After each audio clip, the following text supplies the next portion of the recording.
बार सभी को मिलके बोलेंगे, बोले जय सिया राम, जय जय सिया राम, हर हर Mahadev.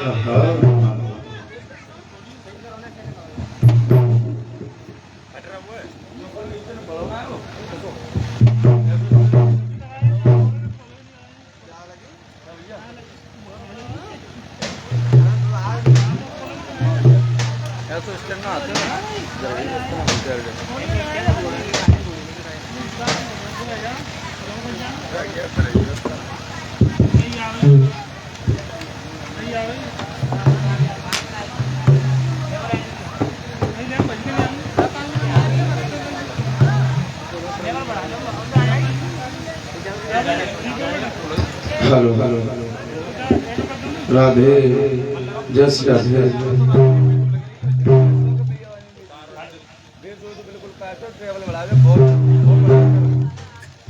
Hello hello hello hello Radhe जय श्री राधे। बोलिए वृंदावन में हरि लाल की।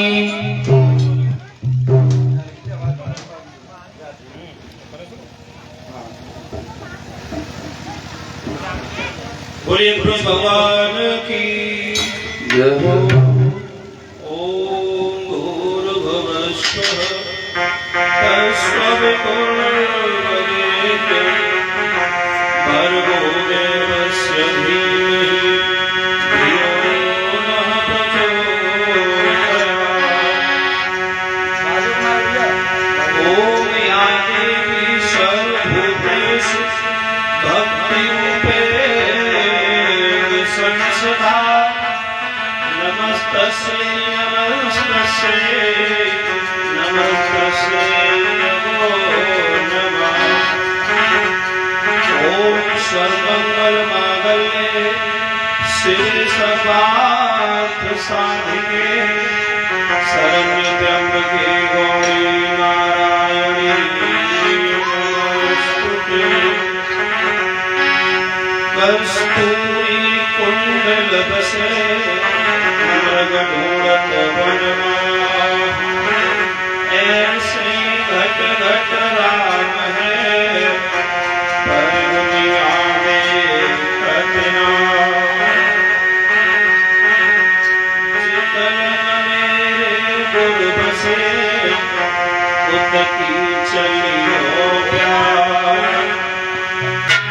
उनमें लगी मुँह में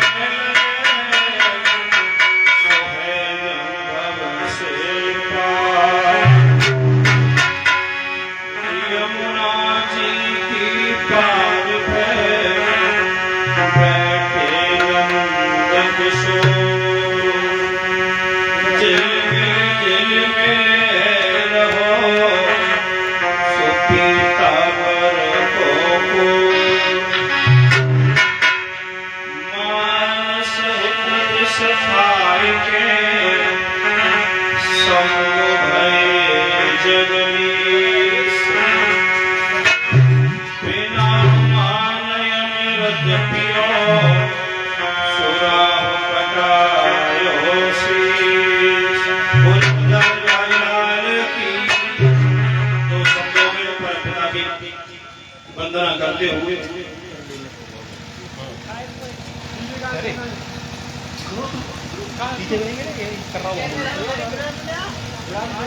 माता अंजनी के जाए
अरे लाला बाबा का कह रहे हवाई सामने सही कर। आज इस कथा को चलता हुआ चतुर्थ दिवस है। छोटू लाला अरे पंखा लेकर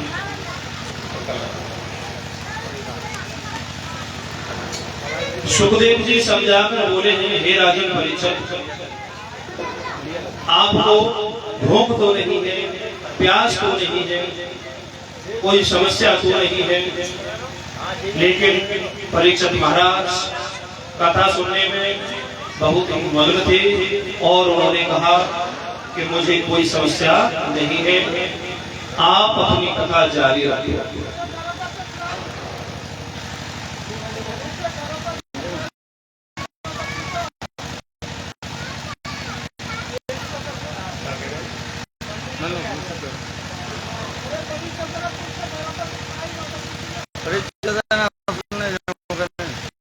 परीक्षित महाराज बाबा का ही कह रहे, सुनो बाबा ने की बाबा कभी कह रहे हैं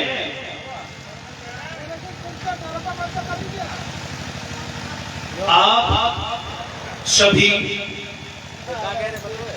जो बड़े बाबा हैं उनकी आराधना करते हैं, उनकी पूजा करते हैं, और संत की पूजा किस तरीके से होती है।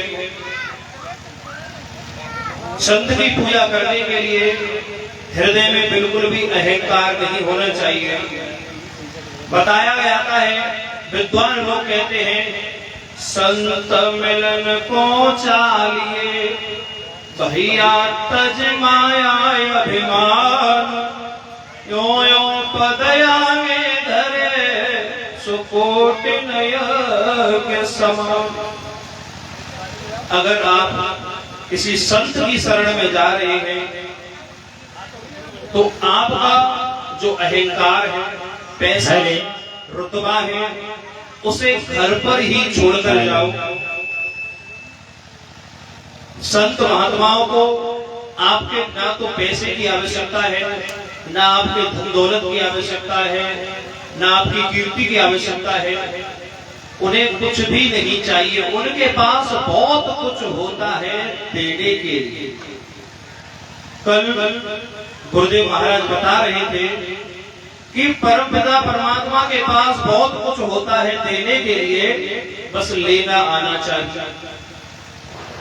तो उनके पास बहुत कुछ है, बस जैसा वो कहते हैं उसके हिसाब से चलते जाओ, वो आपको बहुत कुछ दे।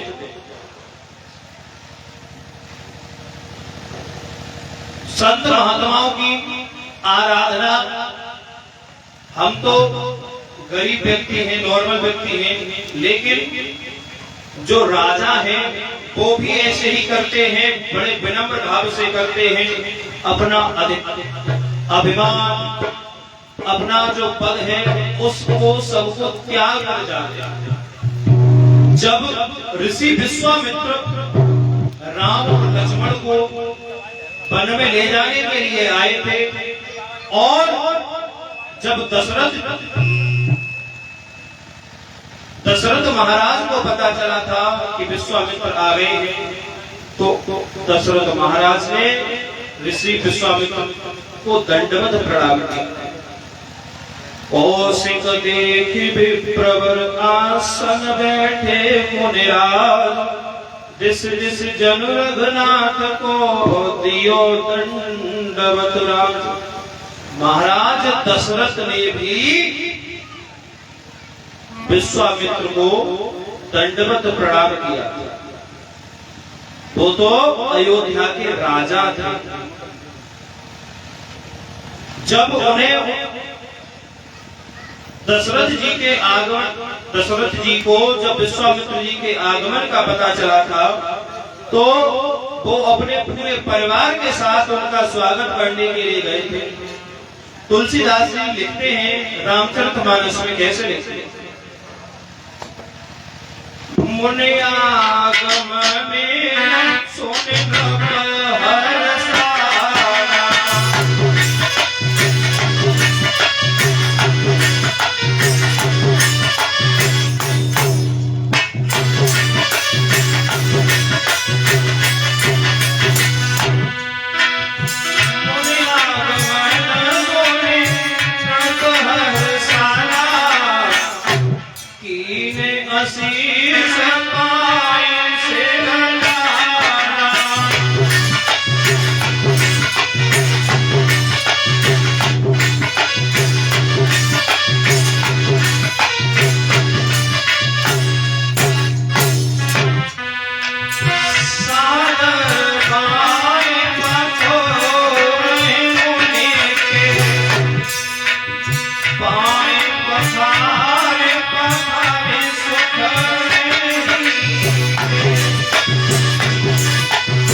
कि ऋषि विश्वामित्र आ गए हैं, तो सह परिवार, पूरे परिवार के साथ गए थे और महाराज दशरथ ने ऋषि विश्वामित्र के बार बार चरण धोकर उनका सम्मान किया था।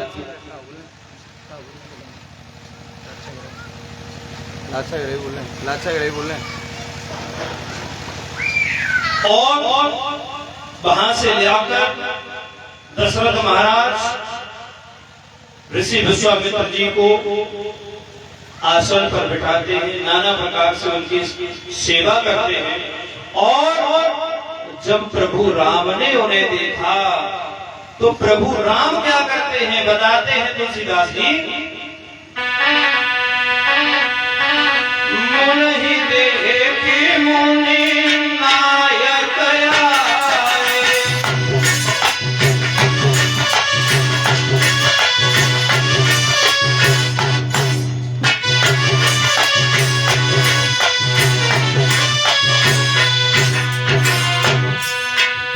मुनि देखि मुनि नायक आए, सादर राम लखन उठि आए।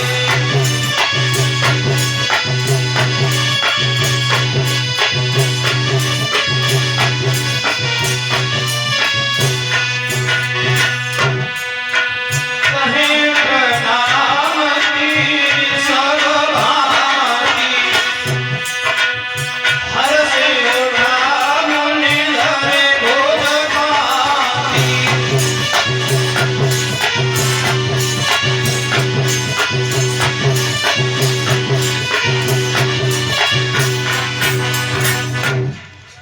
जब श्री रामचंद्र जी को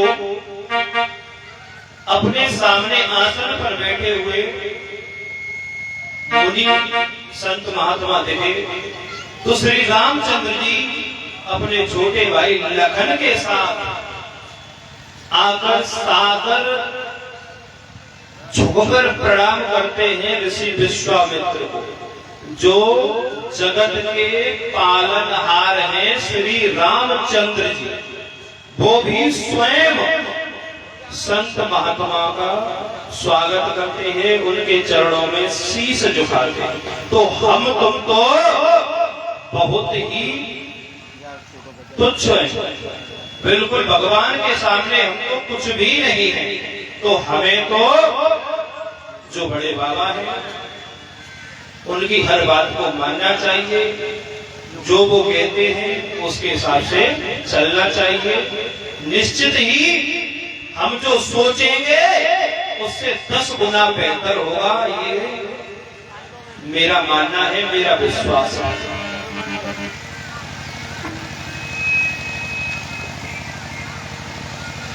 सुखदेव जी समझाकर बोलते हैं, हे राजन परीक्षित,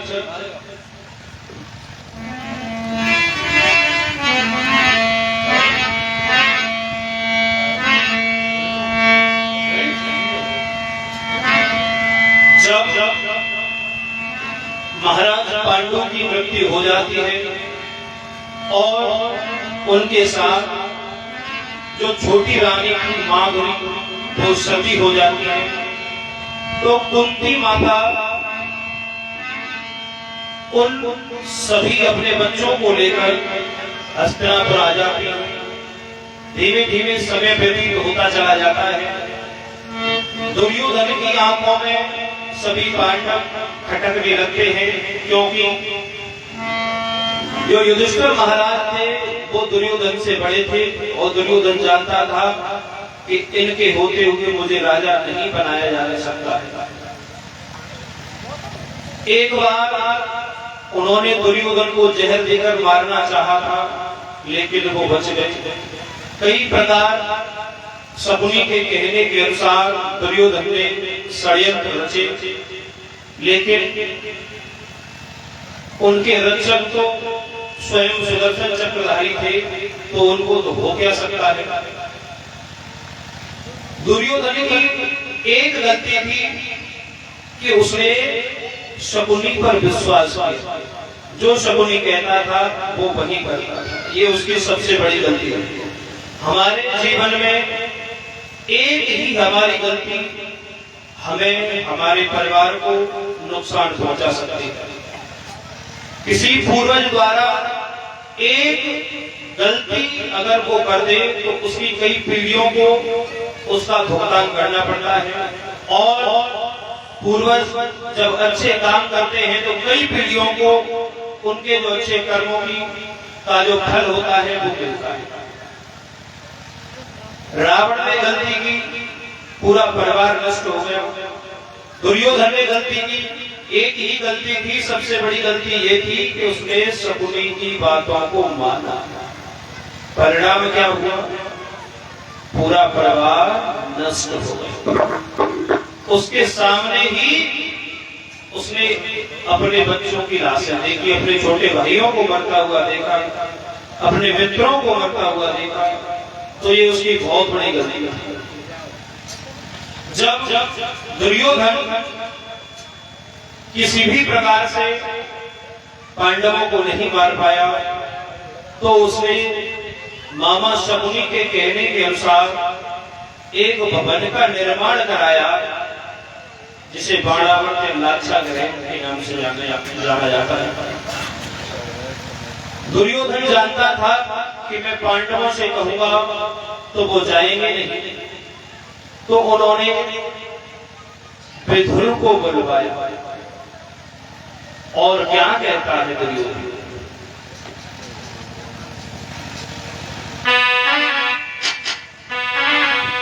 अरे तब ही पूरा पति कहने लगो,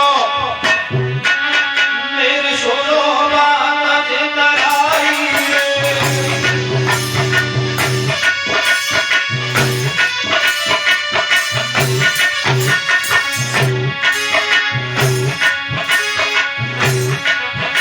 प्रोचन को बुलाया, भवन निर्माण करने वाले जो प्रोचन था, दुर्योधन ने उस प्रोचन को बुलाया और उसे कहा,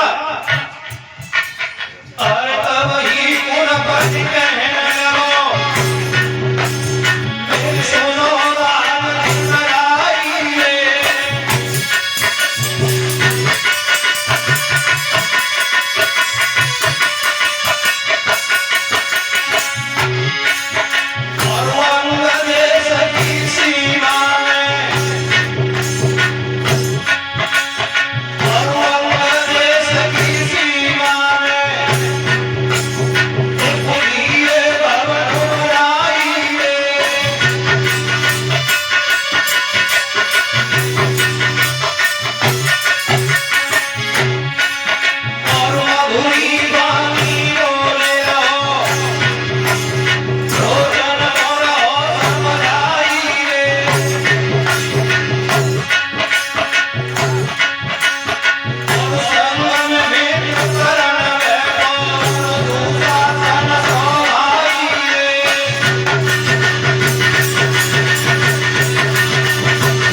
प्रोचन को बुलाया और प्रोचन से कहा कि हे प्रोचन, आप अंग देश में जाओ और एक ऐसे भवन का निर्माण करो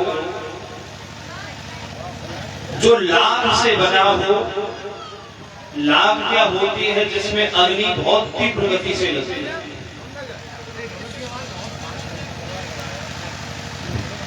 जी बराबर आ रहा है वो से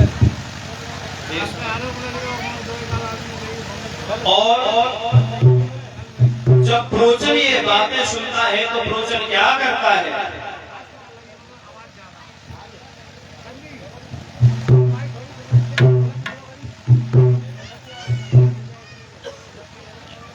क्या करता है प्रोचन? बताया है, अरे नहीं प्रोचन ने समय लगायो,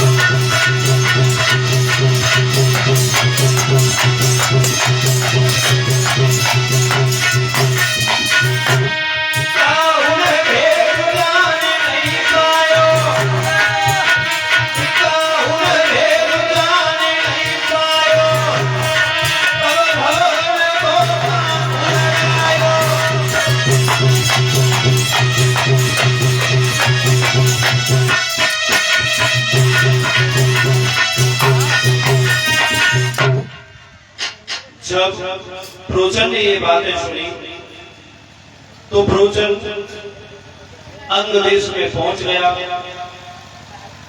और अंग देश में जाकर उसने भवन का निर्माण कराना शुरू कर दिया। गुप्त सूत्रों से जब काका विदुर को ये बातें पता चली तो काका बहुत दुखी हुए कि दुर्योधन इतना गिर सकता है। मैंने तो सपने में भी नहीं सोचा, मैंने तो सपने में भी नहीं सोचा था कि दुर्योधन इतना दुराचारी हो सकता है। वह सपने की बातों में आकर अपने भाइयों को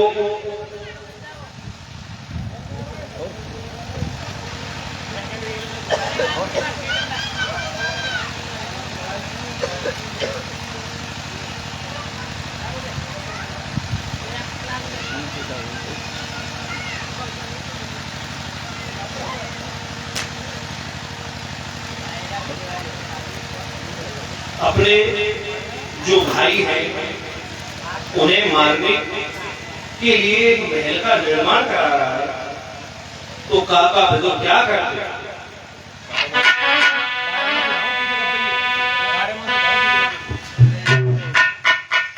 अरे समय नहीं काका ने लियो,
विदुर को पता चला कि पांडवों के लिए एक ऐसा भवन बनाकर तैयार किया जा रहा है जिसमें आग लगाई जाएगी, सभी पांडव जलाए जाएंगे। तो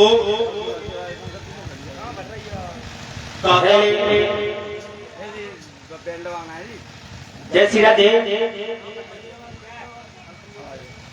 हेलो राधे, जय श्री राधे।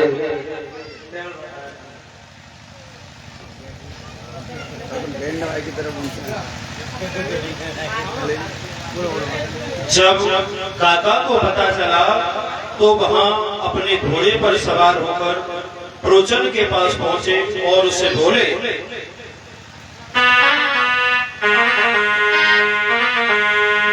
तब काका ने अरज गुजारी,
विदुर प्रोचन के पास पहुंचे और उससे समझाते हुए कहा,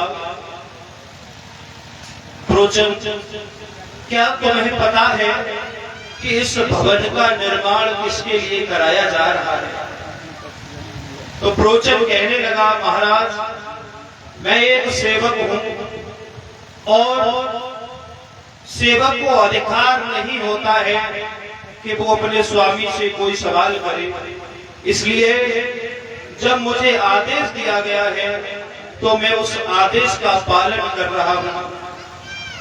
मुझे राजकुमार दुर्योधन ने आदेश दिया है कि एक भवन का निर्माण कराया जाए और वह लाभ से बना हो और अतिशीघ्र जल जाए। तो विदुर कहने लगे कि प्रोचन, तुझे पता नहीं है, इस भवन में आकर महाराज पांडु के पुत्र युधिष्ठिर, भीम, अर्जुन, नकुल और सहदेव रहने वाले हैं और उनके साथ माता कुंती भी आई है। दुर्योधन बहुत ही कपटी है, वो उन सभी को मारना चाहता है। जब प्रोचन ने ऐसी बातें सुनी तो प्रोचन बहुत ही दुखी हो गया, क्योंकि पांडव सबके हितैषी थे, सबके प्रिय थे। प्रोचन कहने लगा, महाराज बताओ तो मैं क्या कर सकता हूँ, मेरे लिए क्या आदेश है? तो विदुर ने कहा, ज्यादा कुछ मत करो, भवन का निर्माण तो करो, क्योंकि तुम्हें आदेश दिया गया है। अगर तुमने भवन का निर्माण नहीं कराया तो दुर्योधन तुम्हें फांसी लगवा देगा। भवन का निर्माण आप करो, लेकिन कुछ ऐसा यहाँ अवश्य कर देना जिससे जब इस भवन में आग लगे तो पांडुपुत्र बचकर निकल सके। विदुर इतना कहकर चले जाते हैं और प्रोचन भवन का निर्माण करवाता है और उसमें एक सुरंग का निर्माण कराता है जो दूर जंगल में जाके निकलती है। जहां सुरंग का मुंह था उसके ऊपर एक भारी शिला या खम्भ कुछ भी कह सकते हैं वो रख दिया था। जब वो खम्भ उठेगा तो उसमें से रास्ता निकल आएगा। अब भारी क्यों रखा था?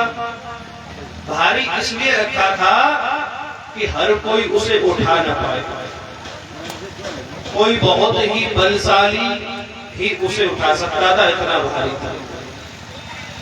जब भवन का निर्माण पूरा हो गया तो प्रोचन विदुर जी से चुपचाप मिला और विदुर जी को सारी बातें बता दी कि मैंने एक सुरंग का निर्माण करा दिया है जो जंगल में जाके निकलती है। आप पांडुपुत्रों को बता देना, वो सुरंग से निकल के चले जाएंगे और उनके प्राण बच जाएंगे।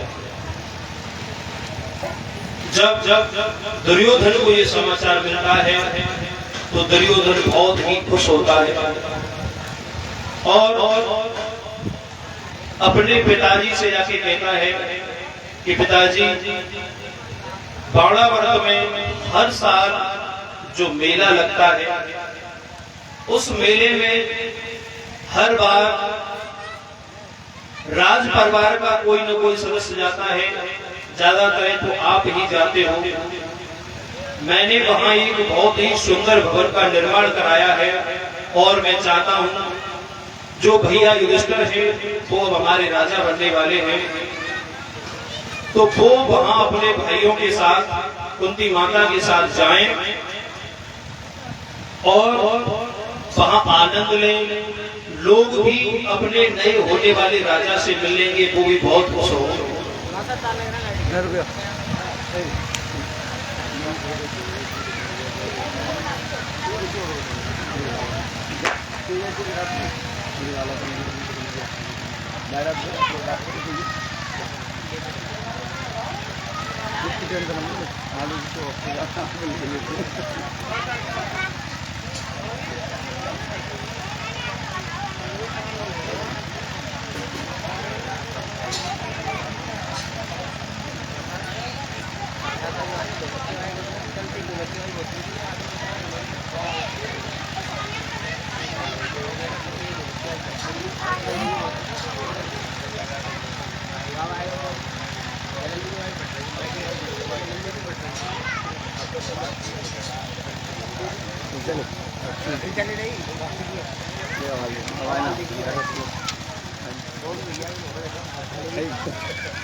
हेलो बोले वृंदावन हरि लाल की। एक बार सभी लोग बोले जय सिया राम, जय श्री राम, जय जय सिया राम, जय श्री राम, हर हर हर हर। एक भजन बोलेंगे उसके बाद कहानी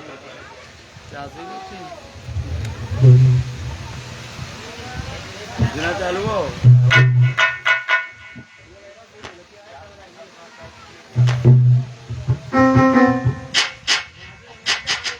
राम नाम भैया अतिन को भैया अतिन को रे, दस तर जावे नर नारे भाई रे। राम नाम भैया जब हर जाए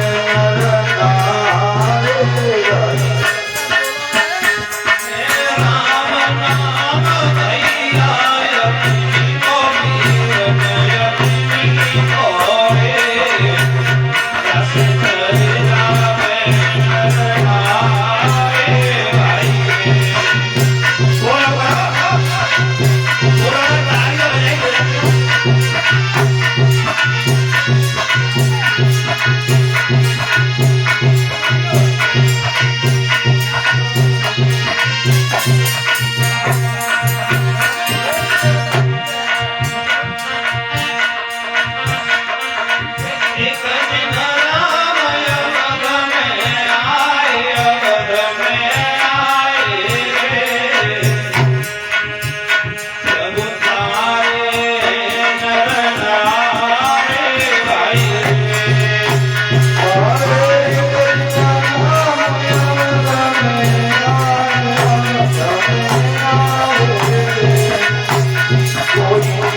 उससे करोड़ों नर और नारियों का उद्धार हो गया है। नाम ही लेकर भगवान ने वैसे तो अपने शरीर से तो अहिल्या का उद्धार किया था, लेकिन उनके नाम ने करोड़ों नर नारियों का उद्धार किया है। बोले श्री रामचंद्र भगवान की जय हो। जब दुर्योधन ने अपने पिता से ये शब्द कहे, दुर्योधन ने ये भी कहा कि पिताजी आप विदुर काका को भेजकर पांडवों को ये संदेश दिलवा दो कि वो बाणावरण के लिए चले जाएं। तो उसके पिताजी जो धृतराष्ट्र थे उन्होंने कहा कि बेटे आप ही विदुर काका से कह देना और कह देना कि ये महाराज का आदेश है, वो मेरे आदेश का पालन करेगा, आप चले जाओ, आप काका से कह देना। और दुर्योधन विदुर काका को बुलाता है और क्या कहता है पंकज?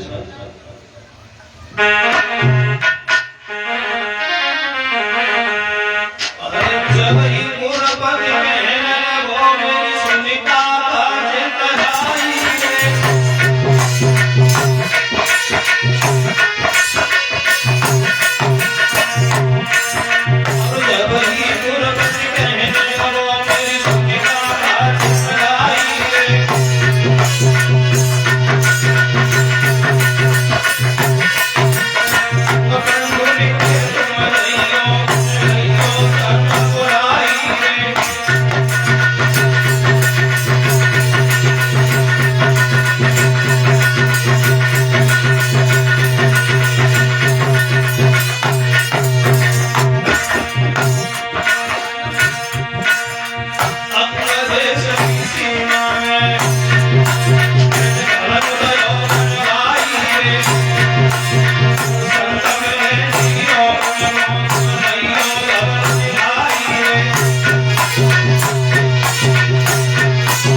काका विदुर को दुर्योधन ने बुलाया और उनसे कहा कि हे काका विदुर, महाराज का आदेश है, आप पांडवों के पास चले जाओ और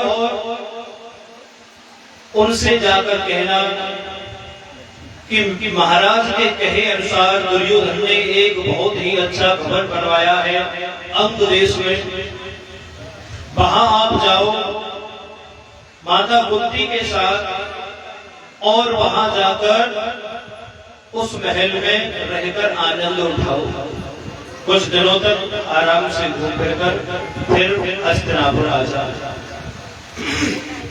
जब काका ने ऐसी बातें सुनी तो काका तैयार हो जाते हैं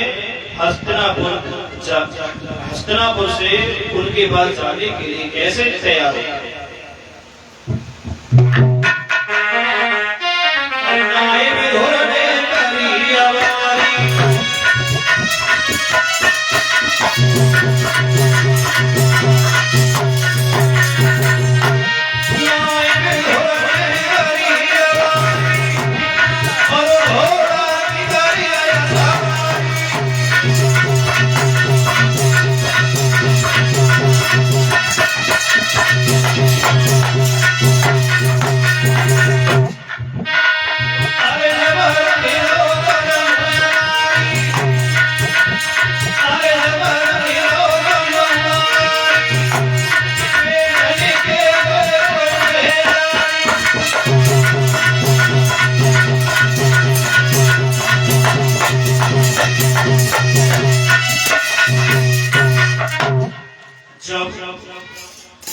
काका को पता चला कि मैं जो सोच रहा था ये दुष्ट तो वही करना चाहता है, मैंने तो अच्छा किया कि वहां एक सुरंग का निर्माण करा दिया है, और काका अपने घोड़े पर सवार होकर पांडवों के जो पुत्र थे पांडव उन्हें बुलाने के लिए चलते हैं। और जब वहां पे पहुंचते हैं तो सभी पांडव काका विदुर का बहुत सम्मान करते हैं और कहते हैं कि काका आप तो आते ही नहीं हैं, बाद आए गलती है तो हमारे लिए आती है। तो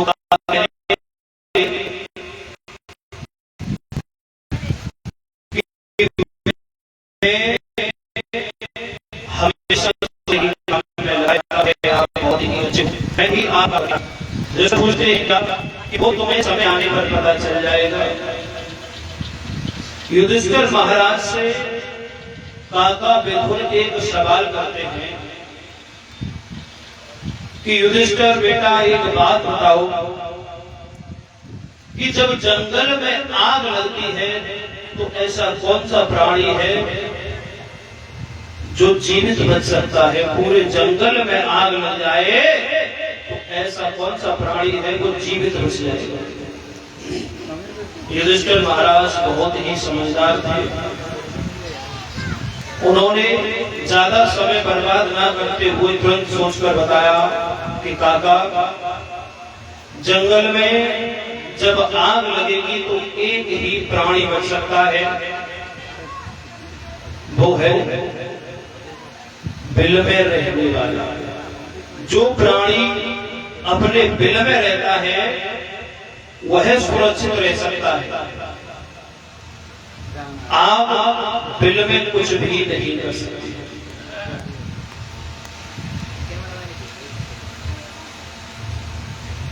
और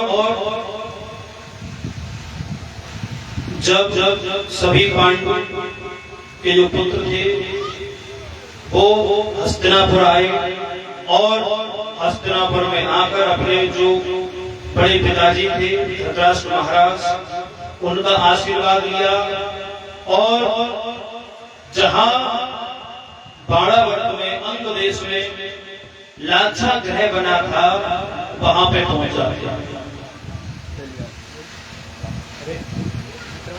एक भजन बोले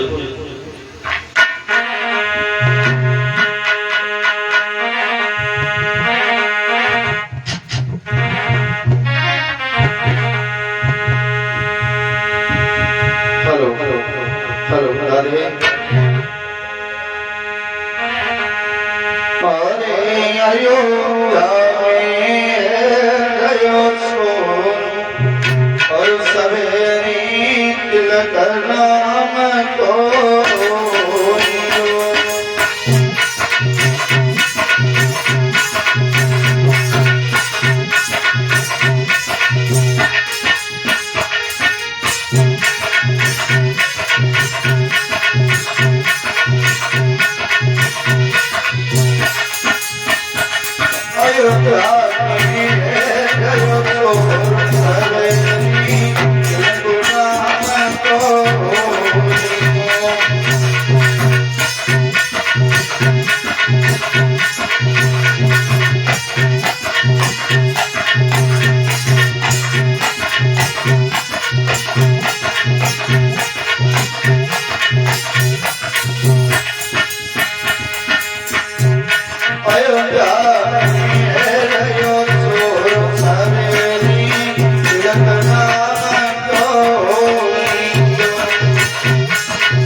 परीक्षित महाराज हमारे बड़े भैया कैसे भैया उन्हें की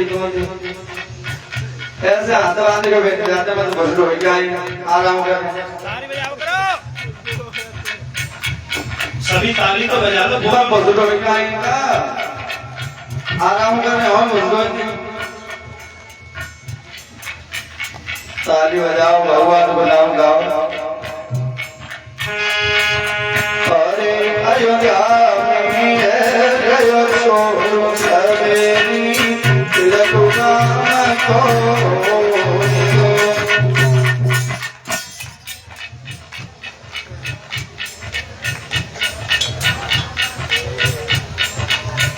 नाम अयोध्या अयोध्या में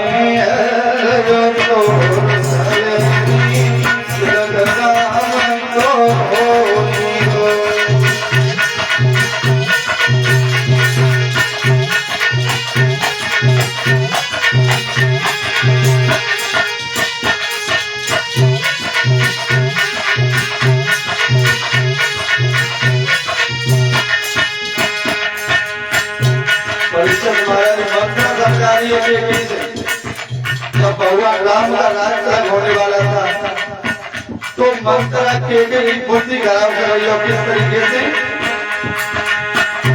अरे रामचंद्र दादा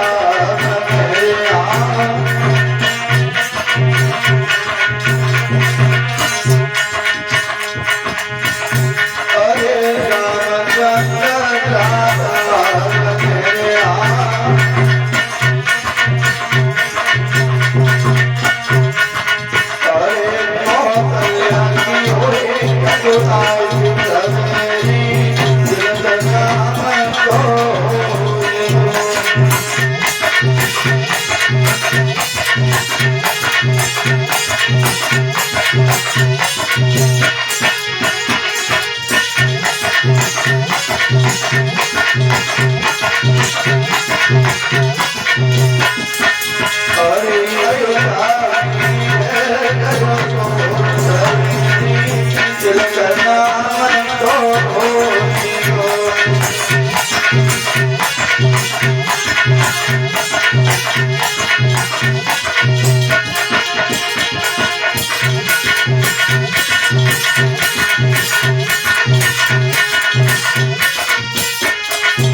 भगवान की श्रीमद् भागवत महापुराण की।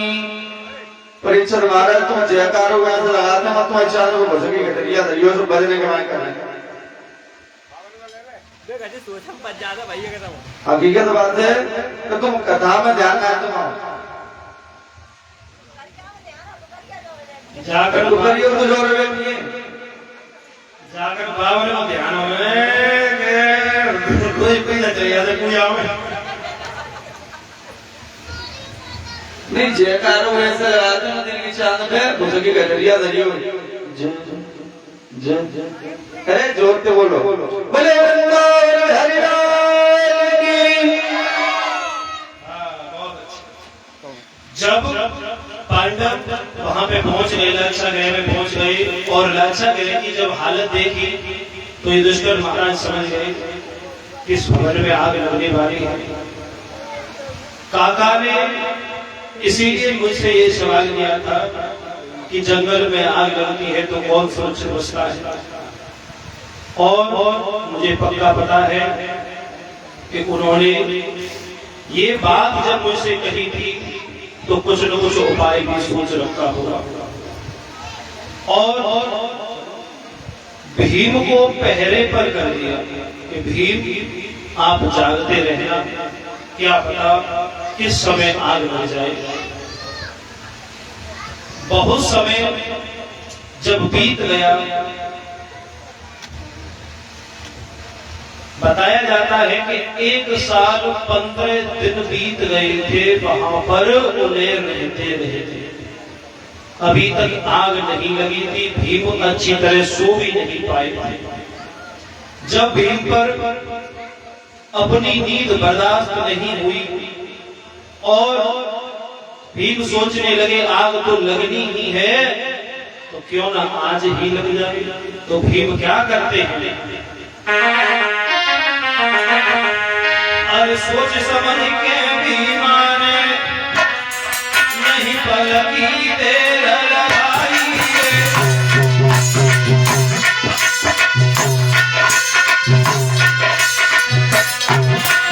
अरे सोच समझ के भीमा ने नहीं पलकी देर लगाई। और भगवान देव को ध्यान करो, अब पकड़ ले बनाई।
क्योंकि भीमसेन ने उनसे विनती की थी कि हे महाराज आग ऐसी लगाना कि इसमें से कोई निकल के जा ना पाए। क्योंकि उस महल में 5 अन्य लोग जो धीवर थे वो भी रुके हुए थे और उनकी एक माता। भीम ने इसलिए कहा क्योंकि जब ये जल जाएंगे हम तो निकल के चले ही जाएंगे, जब ये जल जाएंगे सुबह सबको जब पता चलेगा तो इनकी जो लोग लाश मिलेंगे तो सब समझ लेंगे कि पांडव मारे गए। और हम ये तो देखें कि दुर्योधन किस स्थिति तक जाता है जब हम मर जाएंगे, हमारे मरने के समाचार उसके पास पहुंचेगा तो वो क्या करेगा। जब भवन में अग्नि लग गई तो भीम नाटक बनाकर सो गए। जब माता कुंती ने देखा कि भवन में आग लग गई है तो माता क्या करती,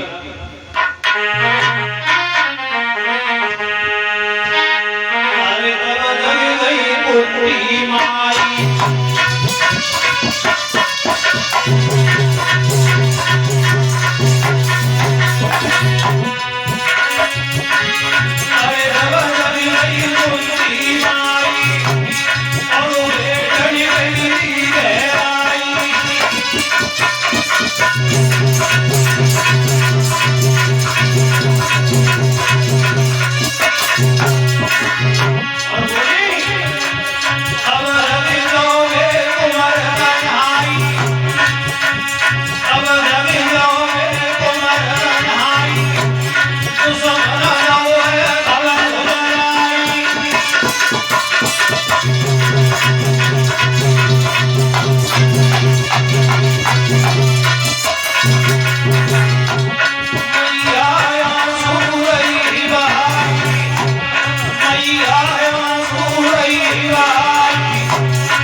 जब कुंती माता को पता चला कि भवन में आग लग गई, तो उन्होंने अपने सभी पुत्रों को जगाया। भीमसेन पहले से ही जाग रहे थे, लेकिन नाटक कर रहे थे। सब पहले जग गए, भीम बार बार भीम को उठाए, भीम आग लग गई, हाँ सो लगे। भीम ऐसे नाटक कर रहा, लेकिन भीम को सब पता था। जब भीम को भी जगाया गया, युधिष्ठिर महाराज बोले कि सहदेव अपनी पत्रा खोल कर देखो, यहाँ कोई बचने की जगह है या नहीं है। तुम्हारी पत्रा कुछ हमारे काम आएगी या नहीं आएगी, वो आज देख लेंगे। तो भीमसेन ने सहदेव ने जब अपनी पत्रा खोल के देखी और उन्होंने बताया कि जो बीच में जो खंभ है, इस खंभ के नीचे एक सुरंग है। जब इस खंभ को उठा देंगे तो सुरंग का रास्ता खुल जाएगा और हम सुरंग से जंगल में निकल जाएंगे। तो सबने कहा कि भीमसेन, इस जो बड़ी भारी शिला है, इसे हम तो नहीं उठा पाएंगे, आप ही उठा सकते हो।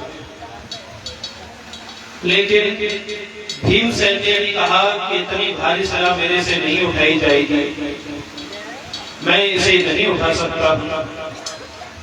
तो कुंती माता बोली, भीम तू अपनी शक्ति को भूल रहा है, अपनी शक्ति को मत भूल, तू बहुत ताकतवर है। जिस प्रकार हनुमान जी को अपनी शक्ति याद दिलाई थी, वहां रहने वाले जो बानर थे और रीछ थे, उन्होंने हनुमान जी को जब शक्ति याद दिलाई थी, इसी प्रकार भीम को कुंती माता उनकी शक्ति याद दिला रही है और कह रही है कि भीम सुन एक दिना की बात।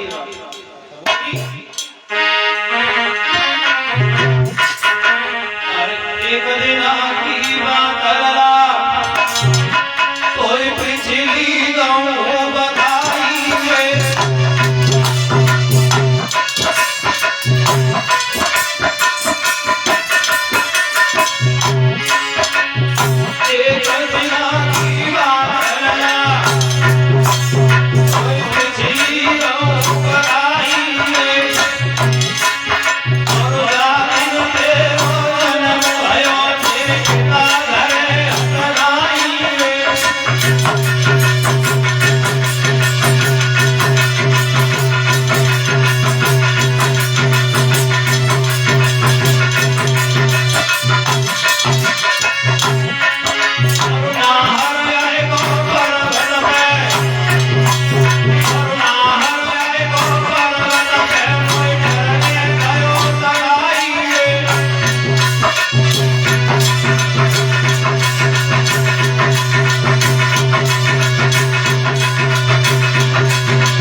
माता कुंती ने भीमसेन को उनकी शक्ति याद दिलाई, तो भीमसेन ने एक ऐसी लात उस शिला में मारी कि वो टूक टूक उड़ गई और उस सुरंग से निकलकर पांचों पांडव और माता जंगल में आ गए और उस भवन में जो 5 धीवर और उनकी माता सो रहे थे वो जलकर खाक हो गए। जब पांडवों के मरने की खबर हस्तिनापुर में पहुंची तो दुर्योधन बहुत खुश हुआ। कैसे खुश हुआ बताया, अंतपुरपति ने खुशी मनाई,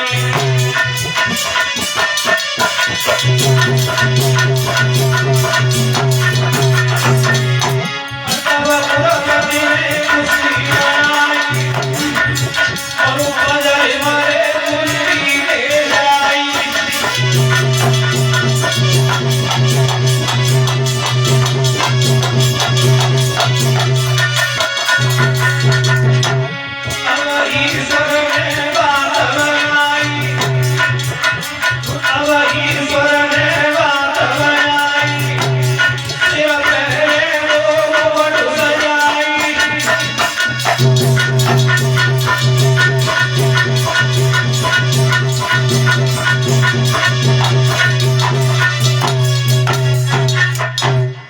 दुर्योधन अपने मन में बहुत ही प्रसन्न होने लगा कि जो मेरे रास्ते का कांटा था वो आज निकल गया।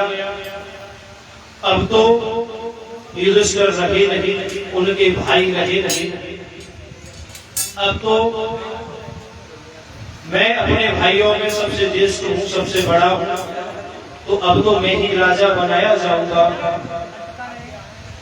लेकिन जब हस्तिनापुर में ये खबर फैली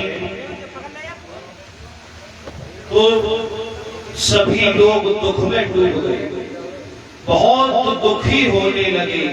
कैसे दुखी हुए? सबरे दुखी हो नर नारी,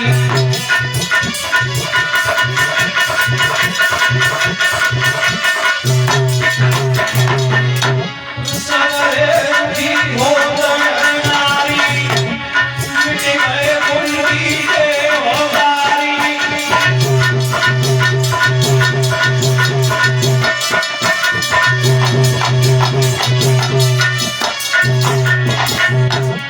आंसू है ले जाई, आंसू है ले जाई।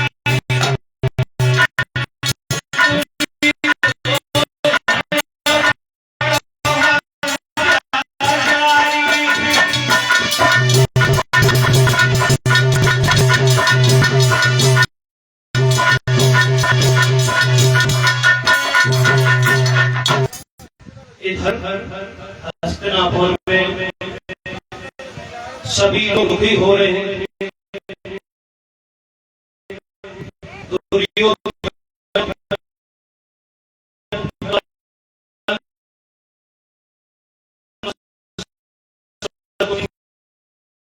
और उसके अन्य भाई प्रसन्न हो रहे थे, तो भी एक हो गए और सबसे कहते कि मुझसे कोई भी मिलने नहीं आएगा, कोई मेरे दरवाजे को नहीं खुलवाएगा।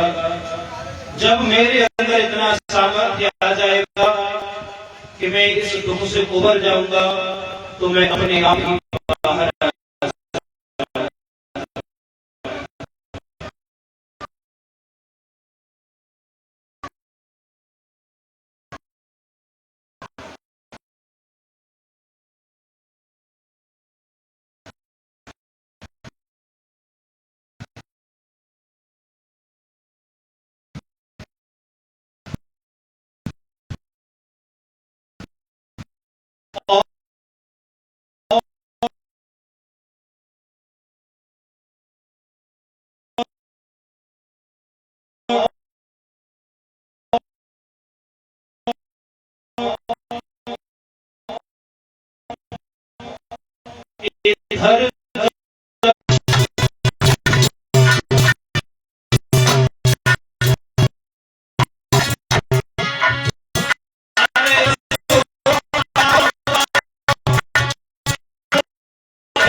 भीम को बुलाकर आप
जब विपत्ति का समय आता है तो कोई भी साथी नहीं होता है।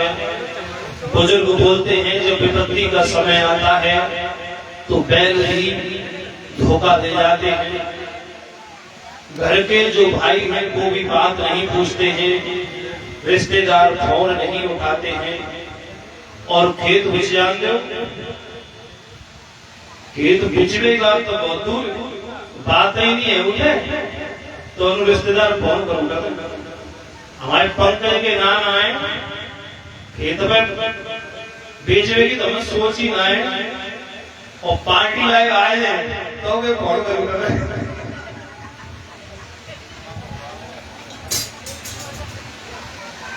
तो विपत्ति का समय बहुत ही बुरा होता है। यही विपत्ति आज भीमसेन पर भीमसेन सोच रहा है,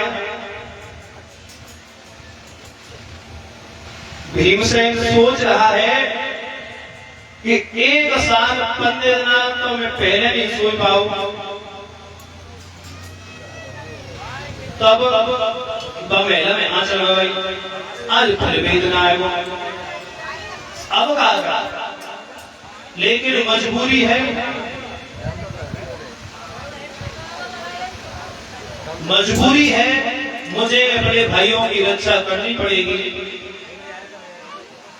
और जिस पेड़ के नीचे पांडव रुके थे उसी पेड़ के ऊपर एक राक्षस और उसकी बहन निवास करते थे। राक्षस का नाम था हिडम्ब और उसकी बहन का नाम था हिडम्बा। वह जो राक्षस था हिडम्ब वह कहने लगा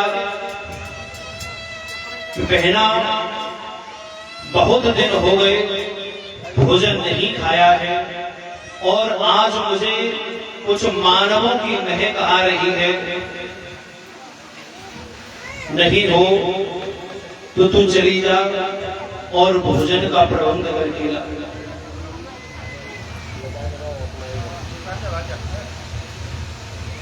और बोला है,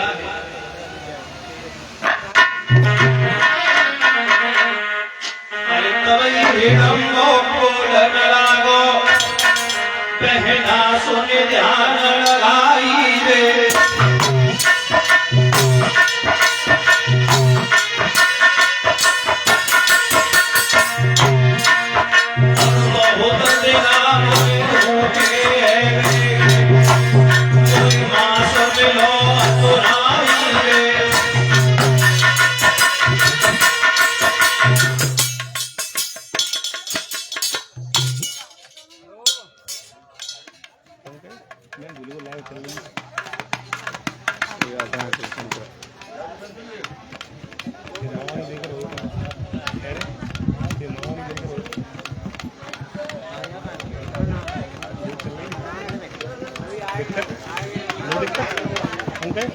दिक्कत तो नहीं, पीछे तो नहीं लगे।